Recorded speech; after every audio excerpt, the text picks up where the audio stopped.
Hello my dear student, আসসালামু আলাইকুম। আশা করি সবাই ভালো আছো। What is time value of money বা অর্থের সময়মূল্য কাকে বলে, এই বিষয়টি সম্পর্কে আজকে আমি আলোচনা করব। তো বোর্ডে অর্থের সময়মূল্য সম্পর্কে একটি সংজ্ঞা আমি লিখে রেখেছি। প্রথমেই সংজ্ঞাটি আমরা ভালো করে বুঝবো, তারপর উদাহরণের মাধ্যমে পুরো বিষয়টি সম্পর্কে আমরা ক্লিয়ার হব। তো চলো আমরা দেখে আসি টাইম ভ্যালু অফ মানির সংজ্ঞাটি কেমন। ওকে, টাইম ভ্যালু অফ মানি বা অর্থের সময়মূল্য সম্পর্কে একটি সংজ্ঞা আমি বোর্ডে লিখে রেখেছি। সংজ্ঞাটি হচ্ছে সময়ের পরিবর্তনের সাথে সাথে অর্থের প্রকৃত মূল্যের যে পরিবর্তন হয় তাকে অর্থের সময়মূল্য বলে।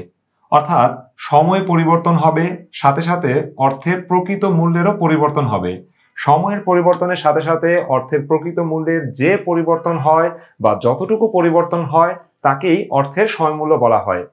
আমি এই বিষয়টি একটি উদাহরণের মাধ্যমে বোঝানোর চেষ্টা করছি।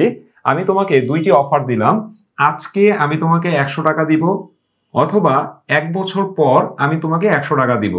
তুমি কোন অফারটি গ্রহণ করবা? আজকে 100 টাকা দিব এই অফারটি গ্রহণ করবা, নাকি 1 বছর পর আমি তোমাকে 100 টাকা দিব সেই অফারটি গ্রহণ করবা? পৃথিবীর যত সুস্থ মস্তিষ্কের মানুষ আছে সবাই আজকের 100 টাকাই গ্রহণ করবে, এবং আমি নিশ্চিত তুমি নিজেও আজকের 100 টাকাই গ্রহণ করেছো। কেন কেন আমরা সবাই আজকের 100 টাকাকেই গ্রহণ করলাম? এর কারণ হচ্ছে আজকের 100 টাকা যদি আমরা ব্যাংকে ইনভেস্ট করি, আমি এখানে লিখলাম ইনভেস্ট টাকা 100।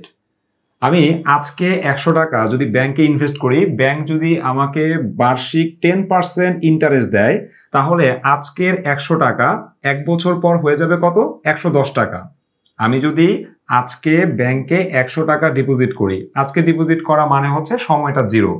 তো আমি এখানে 100 টাকা ডিপোজিট করলাম, 1 বছর পর আমার টাকাটা বেড়ে কত হবে? 110 টাকা হবে। তো আমরা এই দুইটা অফারের মধ্যে আজকের অফারটাকে গ্রহণ করব, কারণ আজকে 100 টাকা নিয়ে আমি যদি ব্যাংকে ইনভেস্ট করি তাহলে বার্ষিক 10% সুদে আমাদের টাকাটা 1 বছর পর কত হবে? 110 টাকা। তাহলে প্রথম অফারটি গ্রহণ করা আমাদের জন্য বেশি মূল্যবান, সেজন্যই আমরা আজকের 100 টাকা গ্রহণ করেছি। অর্থাৎ তুমি যত বেশি সময়ের জন্য ব্যাংকে টাকা রাখবা তোমার টাকাটা তত বাড়তে থাকবে। অর্থাৎ মানি হ্যাজ টাইম ভ্যালু, অর্থের সময় মূল্য আছে।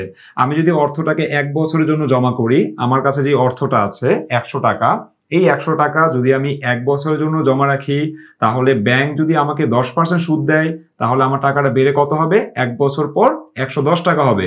আমি যদি আমার এই অর্থটা 2 বছরের জন্য ব্যাংকে জমা রাখি, তাহলে অর্থটা আরো বেড়ে কত হবে? 121 টাকা। যদি আমার এই 100 টাকা আমি ব্যাংকে 3 বছর সময়ের জন্য জমা রাখি, তাহলে আমার অর্থটা বেড়ে কত হবে? 133.1 টাকা। অর্থাৎ আমি যত বেশি সময়ের জন্য অর্থ জমা করব আমার অর্থটা ততই বাড়তে থাকবে।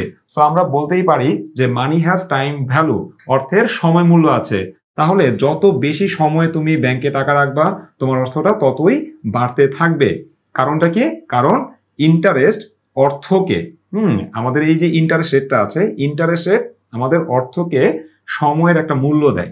ইন্টারেস্ট রেট অর্থকে সময়ের একটা মূল্য দেয়। যেমন এখানে 1 বছর সময়ের জন্য 10 টাকা মূল্য দেওয়া হয়েছে, 2 বছরের জন্য 21 টাকা মূল্য দেওয়া হয়েছে, 3 বছর সময়ের জন্য 33.1 টাকা মূল্য দেওয়া হয়েছে।